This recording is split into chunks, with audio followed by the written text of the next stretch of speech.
क्या आपने कभी सोचा है कि एक नदी की भी अपनी कहानी होती है? हर नदी का एक सफर होता है जिसमें वह न जाने कितने भूभागों, संस्कृतियों और लोगों को जोड़ती है।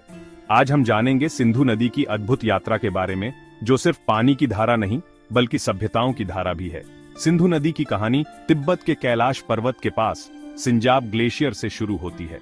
बर्फ से ढके इन पहाड़ों में छोटी छोटी धाराएं मिलकर एक विशाल नदी का रूप लेती हैं। तिब्बत में इसे सिंजाब यानी शेर की गर्जना कहा जाता है, क्योंकि इसकी आवाज में पहाड़ों से उतरते वक्त एक गूंज होती है। यह गूंज न सिर्फ पहाड़ों में बल्कि लोगों के दिलों में भी बस जाती है।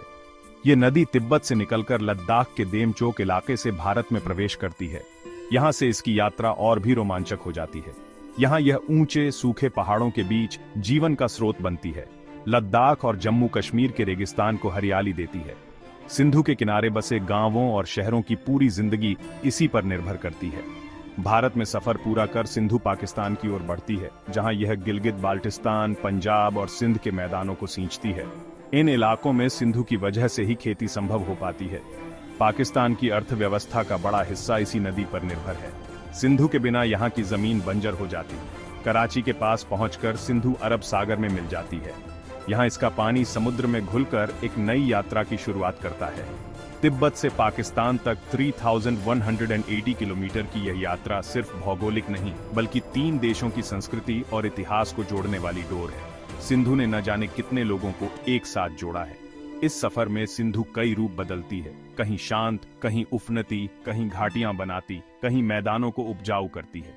हर मोड़ पर यह नदी नए रंग दिखाती है। इसकी कहानी में सभ्यताएं बसी हैं, उजड़ी हैं और समय का प्रवाह लिखा गया है। सिंधु के किनारे ही मानव सभ्यता के कई महत्वपूर्ण अध्याय लिखे गए।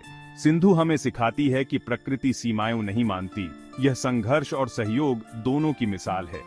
यह नदी हमें याद दिलाती है कि हम सब एक ही धरती के हिस्से हैं और पानी की हर बूंद में जीवन की कहानी छुपी है।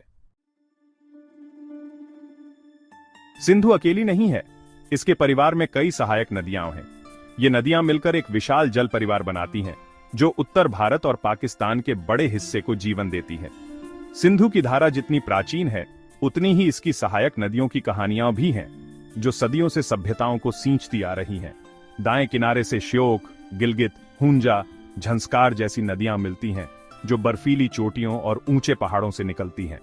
ये नदियां सिंधु को ताकतवर बनाती हैं और इसके प्रवाह को तेज और गहरा करती है। इन पहाड़ी नदियों का पानी बर्फ के पिघलने से आता है, जिससे सिंधु साल भर बहती रहती है।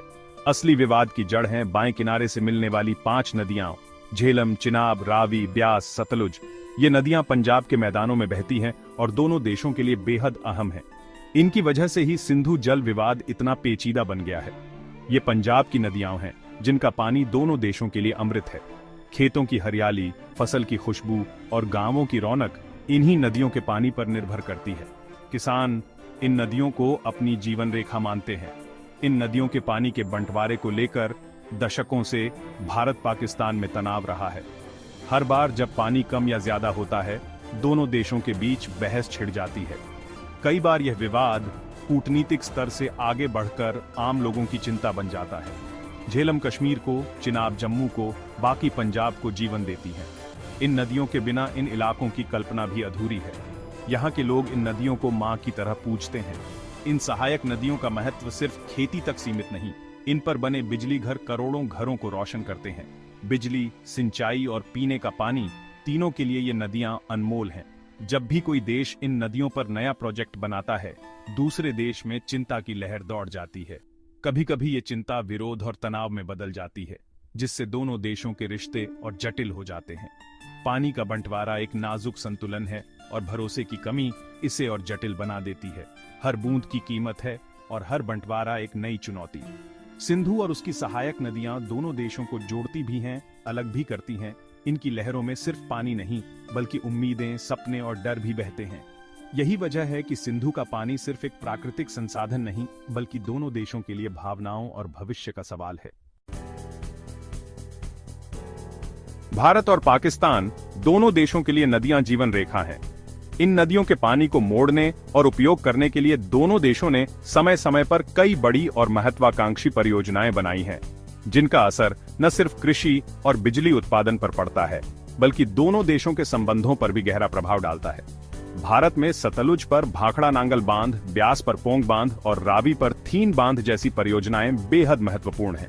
ये बांध न सिर्फ सिंचाई और बिजली के लिए जरूरी है, बल्कि बाढ़ नियंत्रण और जल प्रबंधन में भी अहम भूमिका निभाते हैं। इन परियोजनाओं ने पंजाब, हरियाणा और राजस्थान जैसे राज्यों की अर्थव्यवस्था को मजबूती दी है। भारत ने पश्चिमी नदियों पर भी बगलिहार और किशनगंगा जैसी run on off the river परियोजनाएं बनाई हैं। इनसे बिजली तो बनती है, लेकिन पानी का बड़ा भंडारण नहीं होता, जिससे पर्यावरणीय संतुलन भी बना रहता है। इन परियोजनाओं के जरिए भारत अपनी ऊर्जा जरूरतें पूरी करता है और पहाड़ी इलाकों में विकास को बढ़ावा देता है। पाकिस्तान में सिंधु पर तरबेला, झेलम पर मंगला बांध और कई बैराज बनाए गए हैं। ये संरचनाएं पाकिस्तान की सिंचाई व्यवस्था की रीढ़ हैं और देश की बिजली आपूर्ति का बड़ा हिस्सा इन्हीं से आता है। इन परियोजनाओं ने पाकिस्तान के सिंचित क्षेत्रों को हरा भरा बनाया है। पाकिस्तान की कृषि अर्थव्यवस्था इन परियोजनाओं पर टिकी है। सिंचाई के लिए नहरों का जाल बिछाया गया है, जिससे लाखों किसान अपनी फसलें उगा पाते हैं। पानी की उपलब्धता यहाँ की ग्रामीण आबादी के लिए जीवन और आजीविका का आधार है।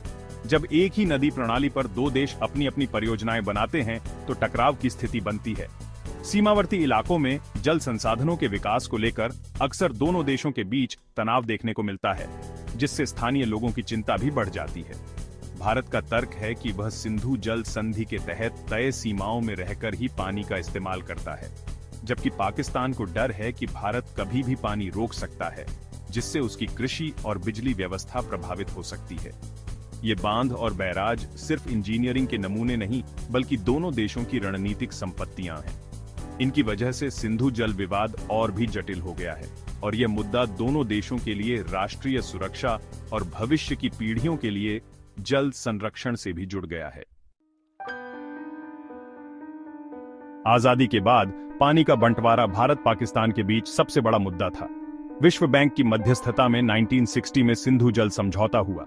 6 प्रमुख नदियों को 2 हिस्सों में बांटा गया, रावी, ब्यास, सतलुज भारत को, सिंधु, झेलम, चिनाब पाकिस्तान को। भारत को पूर्वी नदियों का पूरा नियंत्रण मिला, जबकि पश्चिमी नदियों का 80% पानी पाकिस्तान को गया। भारत को पश्चिमी नदियों पर सीमित सिंचाई, घरेलू उपयोग और run on off the river परियोजनाओं की अनुमति थी, लेकिन बड़े भंडारण बांध नहीं बना सकता था। दोनों देशों को डेटा साझा करना और विवाद की स्थिति में बातचीत का रास्ता अपनाना था।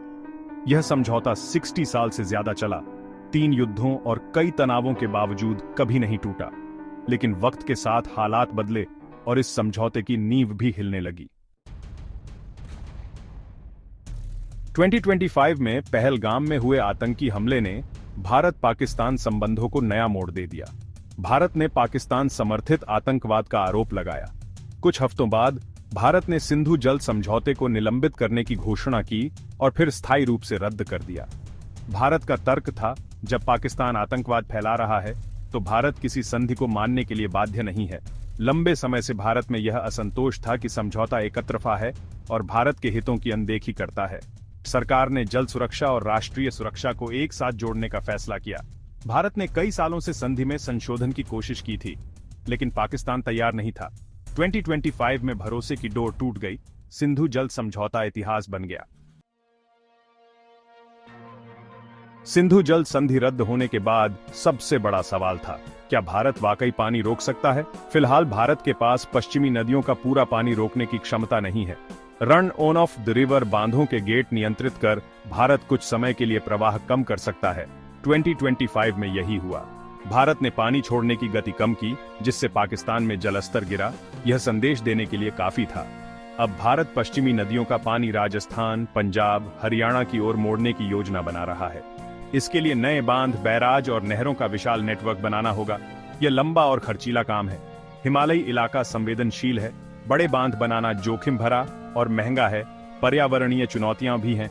फिर भी भारत ने जल सुरक्षा को राष्ट्रीय सुरक्षा का हिस्सा मानकर बड़े फैसले लेने शुरू कर दिए हैं। भारत के फैसले से पाकिस्तान में हड़कंप मच गया। सरकार ने इसे युद्ध की कार्यवाही बताया और अंतर्राष्ट्रीय मंचों पर जाने की धमकी दी। भारत ने पाकिस्तान के साथ सभी तरह का व्यापार बंद कर दिया है। भारत ने अपने नागरिकों को पाकिस्तान छोड़ने का आदेश दिया है। इस समझौते का सबसे बड़ा असर पाकिस्तान की कृषि और ऊर्जा पर पड़ा चिनाब और झेलम का जलस्तर गिरा, फसलें और बिजली संकट में आ गईं। मंगला और तरबेला बांधों से बिजली उत्पादन घटा, शहरों में पावर कट बढ़ गए। पानी की कमी और बिजली संकट ने पाकिस्तान की अर्थव्यवस्था पर भारी दबाव डाला। समाज में डर और अनिश्चितता फैल गई, लोगों को भविष्य की चिंता सताने लगी।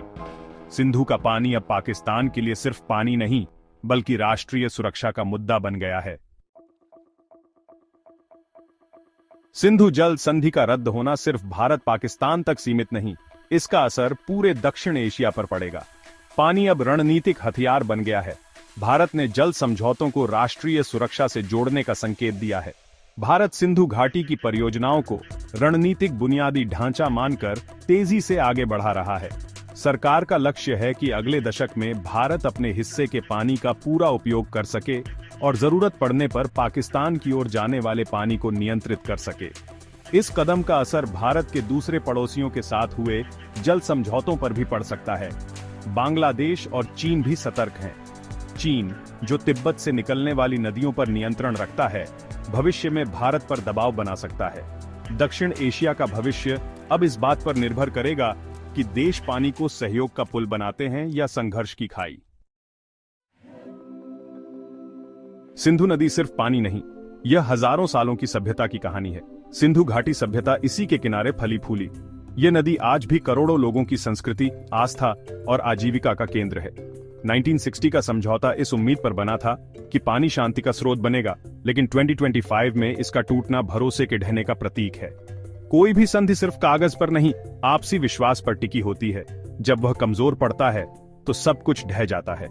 अब सवाल है, क्या सिंधु हमेशा संघर्ष का कारण रहेगी या कभी फिर से सहयोग का पुल बनेगी? संकट दोनों देशों को यह सोचने पर मजबूर कर सकता है कि जलवायु परिवर्तन जैसी चुनौतियों का सामना मिलकर ही किया जा सकता है। सिंधु हमें सिखाती है, नदी बहती रहती है, सीमाएं नहीं मानती। ये भारत और पाकिस्तान पर है कि वे इसमें बंटवारे की दीवार देखें या सहयोग का पुल।